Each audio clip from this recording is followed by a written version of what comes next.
Porque cuando uno es apasionado, uno busca solo estar con su novia. Ya se olvidó de sus amiguitas, aunque sean 90, 60, 90, ya no hay más para ella. Estoy aquí con mi novia. Cuando yo estoy apasionado por mi trabajo, aunque me ofrecen otro trabajo con mejores condiciones, con mejor paga, yo amo mi trabajo. Cuando yo soy apasionado por mi equipo, no importa que vaya último, no importa que descienda, ahí en la Liga B voy a seguir hinchando por mi equipo, voy a seguir gritando por mi equipo, porque es mío, nada, no lo voy a cambiar. Sería un traidor si yo cambio mi fidelidad por mi equipo, por mi nación. Porque por más que usted vive aquí, ¿cuánto le van al Tri? Nadie le va al Tri, aunque vive aquí en Estados Unidos. No me dijo, ¿qué es el Tri? El Tri, la tricolor, pues, la selección mexicana. ¿Cuánto le van a la franja? A ver, ¿dónde están los peruanos? La franja, la blanquirroja. Ahí está, ¿ves? Hasta se ponen ahí símbolo Perú, uno se pone acá y todas las cosas ahí. ¿Cuánto le van a la Argentina, la albiceleste? Ahí está, ¿ves? Los argentinos, ¿eh? ¿Cuánto le van a Guatemala? A pesar que está, aunque no ha ido al mundial, pero ahí está, Guatemala. Al Salvador, ¿cuánto le dan a Salvador? ¿Vio? ¿Hay alguno de Salvador acá? Ahí está. Todos aquí dicen somos del Salvador. Así usted le va a Venezuela, le va a cualquier otro país que represente su nación, aunque vive aquí, sus raíces. No es infiel, sino que usted ha sido motivado a dar vuelta a algo en su vida. La pasión tiene también costos, porque usted va a despreciar por un costo. Cuando usted está apasionado, no importa, ese oso que costó $300, casi una quincena para algunos muchachos que recién empiezan a trabajar, pero ahí va el muchacho y el papá le dice, dame 20 para la cena. No, papá, no tengo. ¿Qué hiciste? Compré esto a mi novia. Acabamos de cumplir 2 meses.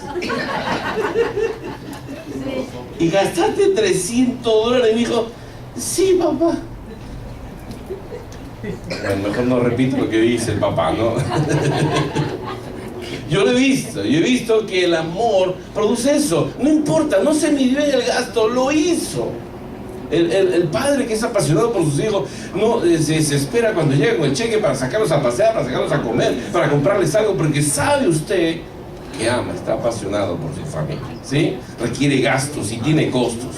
Hoy en día por eso se habla mucho de esta palabra pasión, y la única vida que vale la pena, mucha gente dice, es que hay que vivir apasionadamente. Si lo haces con pasión, algunos dicen, si lo haces por amor está bien, te dicen alguna vez. Por todas partes se oye eso. Es un consejo bueno, pero tenemos que considerar qué es realmente lo que nos apasiona. Porque fíjese, una vida de pasión no vale la pena si esa pasión está equivocada. Si lo que te apasiona es algo equivocado. Hoy conoceremos la historia, por ejemplo, así muy rápidamente, de un aspecto de la vida de un hombre que vivió con pasión algo equivocado y luego tuvo que corregir eso. De repente tú estás viviendo apasionadamente muchas cosas, pero de repente estás apasionadamente equivocado. Estás amando a alguien que de repente no es, si eres novio, ¿no? Si eres novio, no es la persona correcta y tú lo sabes. Pero la pasión te lleva a vivir momentos equivocados. De repente la pasión por detener algo más te lleva equivocadamente a tomar una decisión sin pensar bien en las consecuencias de lo que tú estás queriendo hacer. Pero te dejas llevar por la pasión.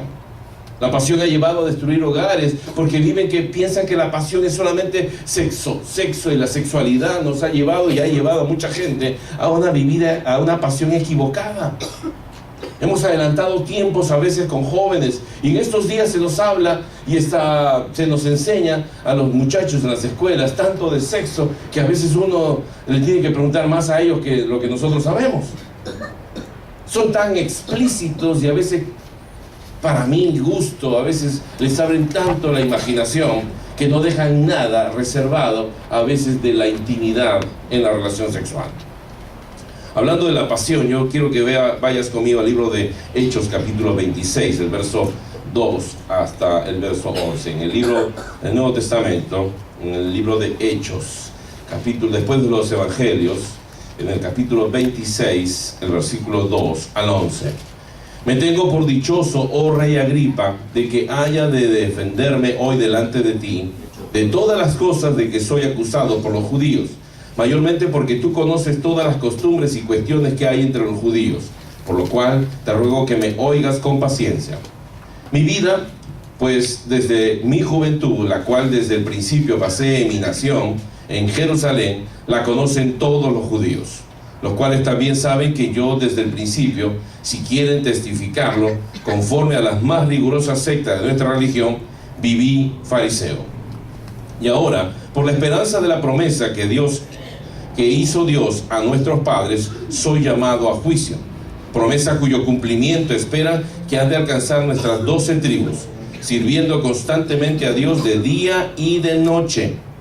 Por esta esperanza, oh rey Agripa, soy acusado por los judíos. ¿Qué? ¿Se juzga entre vosotros cosa increíble que Dios resucite a los muertos? Yo ciertamente había creído mi deber hacer muchas cosas contra el nombre de Jesús de Nazaret, lo cual también hice en Jerusalén. Yo encerré en cárceles a muchos de los santos, habiendo recibido poderes de los principales sacerdotes, y cuando los mataron, yo di mi voto. Y muchas veces, castigándolos en todas las sinagogas, los forcé a blasfemar, y enfurecidos sobremanera contra ellos, los perseguí hasta en las ciudades extranjeras. Si había alguien apasionado entonces, Saulo era una persona apasionada, pero era una persona en ese momento apasionadamente equivocado. Saulo era un hombre que vivía su religión, sus leyes, sus costumbres apasionadamente. Vivía sus tradiciones israelitas, judías, muy apasionadamente. Dice que ni se medía en el tiempo. Es como cuando a usted le gusta un trabajo, hasta ni mide tiempo. ¿Cuántos a veces han trabajado horas y horas? A veces se han privado de dormir, se han privado de comer, se han privado del descanso con tal de trabajar y trabajar porque les gusta el trabajo. Como le decía, al deporte, como le decía, hay gente que se priva de cosas con tal de satisfacer, de ir a ver a su equipo, sus colores, y está ahí, se compra la vestimenta de ellos, se peina como ellos. Y usted está pensando siempre sin límites acerca de esa pasión que lo lleva a cometer todos los actos posteriores, porque nace en su corazón, en sus emociones. Hay algo, un fervor. Cuando juega su equipo, cuando usted está haciendo algo que le gusta, algo despierta una pasión dentro suyo.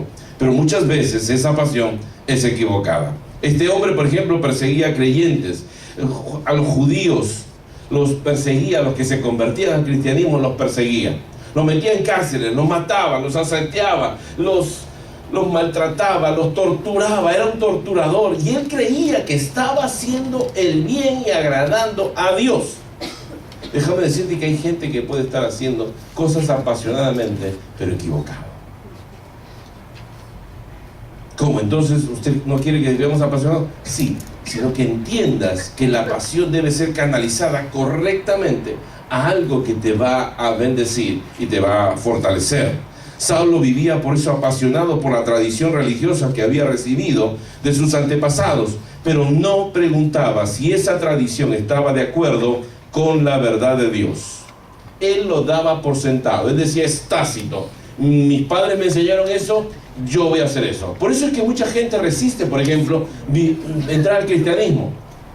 Porque piensan que es traicionar la raíz familiar, la religión de mis padres.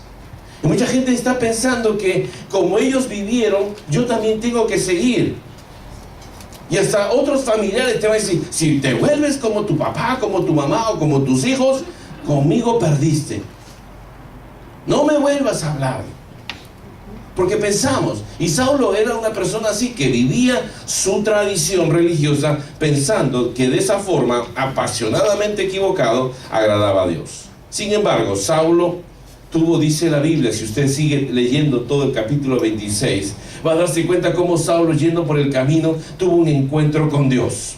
Y ese cambio, ese encuentro con Dios, cambió su vida y cambió su nombre, porque a partir de ese encuentro con Dios de verdad, cambió su nombre al apóstol Pablo. Así que llegó a ser Saulo equivocado para convertirse en Pablo apasionado de verdad. El segundo hombre que veo Y fíjese, no ahondo mucho en el apóstol Pablo, porque el apóstol Pablo era un hombre de carácter. Era un hombre de pocas pulgas, como decían algunos. Él iba derecho al grano. Él no doraba la pildorita, no le hacía otra comidita al nene. Él lo hacía comer a la fuerza.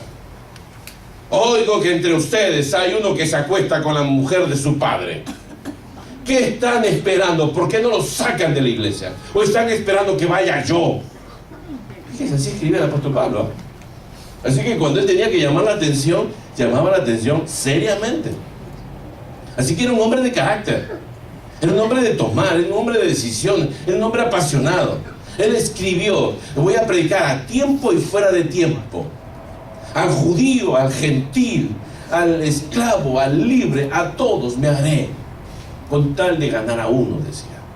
Pablo era un hombre que decía: ay de mí si no predico el evangelio, hay un fuego dentro de mí. Él es el que más habla de fuego. Se compara el apóstol Pablo en el Nuevo Testamento con el profeta Elías del Antiguo Testamento, llamado el profeta de fuego. Porque Pablo era un hombre, a pesar de su estatura, a pesar que no tenía pelo, a pesar que tenía una enfermedad, a pesar, dicen muchos comentaristas de la época, que tenía una voz media chillona. Imagínense todos los aspectos en contra, pero él tenía un carácter, porque tenía una pasión, la pasión de dar su vida por Dios. Cuando hay alguien que ve, cuando hay alguien que te ve con pasión por Dios, la gente sabe que se va a pegar. Por eso los grandes hombres de la historia, en todo momento, en toda nación, en todo equipo, le gusta la gente que tiene líderes. Fíjese usted cuando jugaba al deporte, cuando era muchachito en la escuela. ¿Cuántos se acuerdan todavía cuando iban a la escuela? Fue hace tanto, pastor. Pero todavía se acuerdan. Siempre buscaba, cuando había una pelea, yo estudiaba en colegio de hombres, así que imagínense, cuando había una pelea, ¿a quién buscaba? ¿Al más debilucho, al más chiquitito? No, yo buscaba al más fuerte ahí. Yo le decía: sí, vamos, ya somos dos, ya hacemos la lucha. Siempre buscamos al más popular. ¿Quién quiere juntarse con los nerds de la escuela? Eso con anteojotes así, con una diente grandote, las lapiceras todavía acá. Se paran así todavía. No, usted quiere estar con los peinados así parados, con rotos los jeans, zapatillas de marca. Quiere estar con los populares, con los líderes, con los que impresionan, ¿sí? Siempre ha sido así. Imagínese, cuando usted vive una vida apasionada por Dios, la gente querrá vivir la misma vida, porque vio el cambio en tu vida, vio la revolución.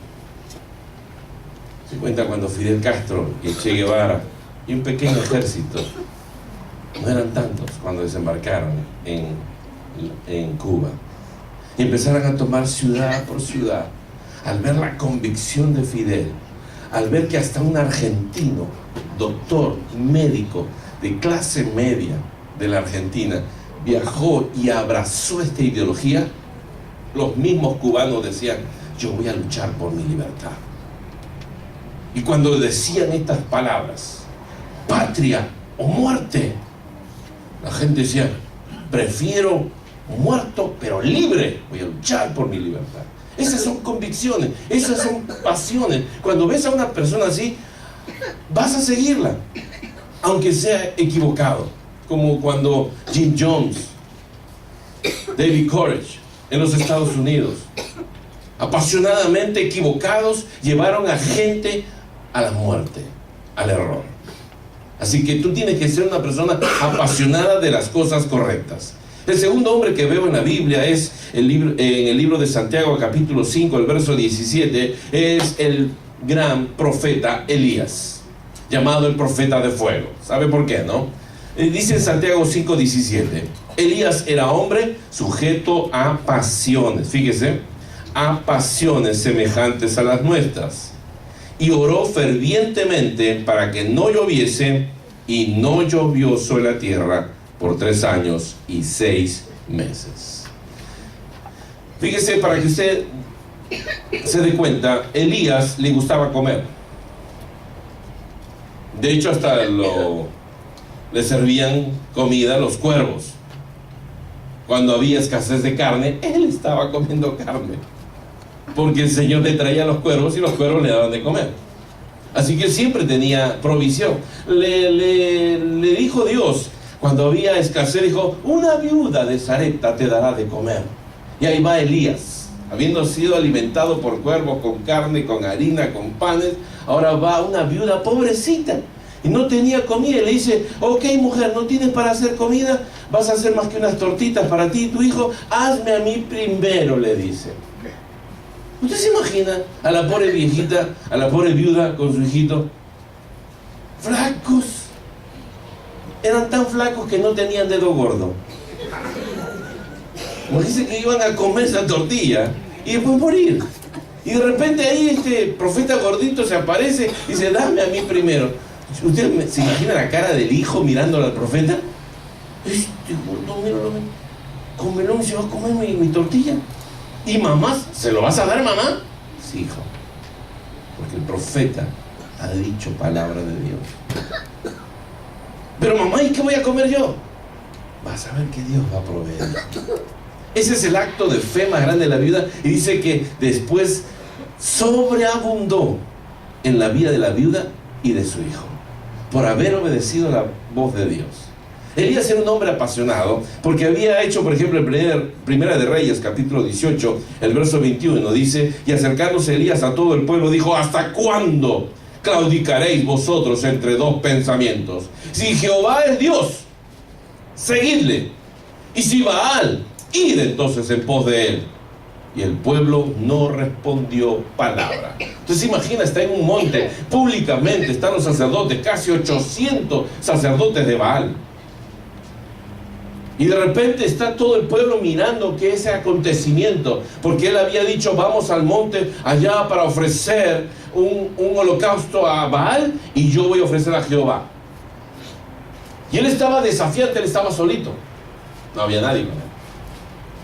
Así que él está mirando cómo los sacerdotes de Baal hacen su sacrificio. Y Elías era tan atrevido, por eso digo yo que era de coraje. Era un hombre apasionado, porque él sabía a quién estaba sirviendo. ¿Sabe lo que le dice a los sacerdotes de Baal? Porque pasó 1 hora y nada, no descendía fuego. Pasaban 2 horas, nada. Y Elías le decía: grite más fuerte, capaz su Dios se ha dormido. Y ahí están los otros, se rasgaban con cuchillos el cuerpo, se desangraban. Los tipos sacaban las plumas, los yuyos, estaban ahí haciendo humo por todos lados, invocando a su Dios, y nada.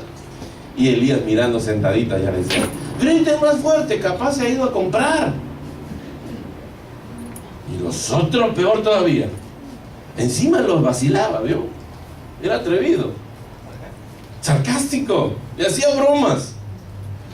Y en Primera de Reyes, capítulo 18, usted va a leer la historia, cuando le trajeron los 2 bueyes y empezaron ellos a preparar, a cortar en pedazos y ponerlos sobre la leña. Él les decía: invocad el nombre de vuestro Dios, porque está dormido.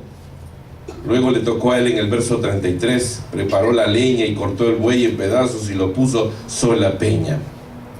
Dice: cuando llegó la hora de ofrecer el holocausto, se acercó el profeta Elías y dijo: Jehová, Dios de Abraham, de Isaac y de Israel, se ha hoy manifestado que tú eres Dios en Israel, y que yo soy tu siervo, y que por mandato tuyo he hecho todas estas cosas. Respóndeme, Jehová, respóndeme, para que conozca este pueblo que tú, oh Jehová, eres Dios, y que tú vuelves a ti el corazón de ellos. Así que cuando hablamos de Elías, es un hombre apasionado. Dice la palabra que todavía los desafió tanto, desafió las leyes físicas, porque hizo cavar alrededor de ese holocausto una zanja circular de más o menos unos 40 centímetros. Mandó tirar casi 800 litros de agua encima, y todavía le dijo Dios: ahora sí actúa. Era imposible pensar en eso. Y de repente Dios descendió, fue y consumió y lamió, dice, todo el agua que estaba en la zanja. ¿Qué temperatura habrá sido necesaria para que hasta el agua se acabara y se consumiera? Ese es el Dios al que servimos. Hay que tener pasión, hermano, de no solamente tener fe, de creer en algunas cosas. Hay que ser un hombre apasionado, decidido a veces a ir más allá de nuestros límites, como probó Elías a Dios. Amén, amén. Era un hombre desafiante. El tercer hombre que quiero mencionarte en esta mañana, que vivía tan apasionado, el más grande de todos, ¿quién será? Jesús de Nazaret. El mejor ejemplo de pasión. No ha existido nadie tan apasionado como él. ¿Te has preguntado cuál fue la pasión de Cristo? ¿Cuál es la pasión de Jesús? ¿Cuál es realmente lo que apasionaba el corazón de Jesús? ¿Por qué tanta pasión tenía Jesús? Tú y yo somos el objeto de su pasión.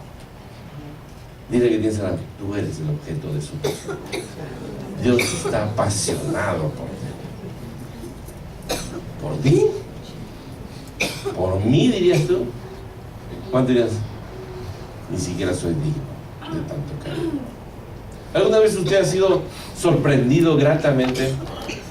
Más allá de lo que usted se imaginaba, alguien hizo algo por usted, aunque usted de repente no fue tan noble con esa otra persona.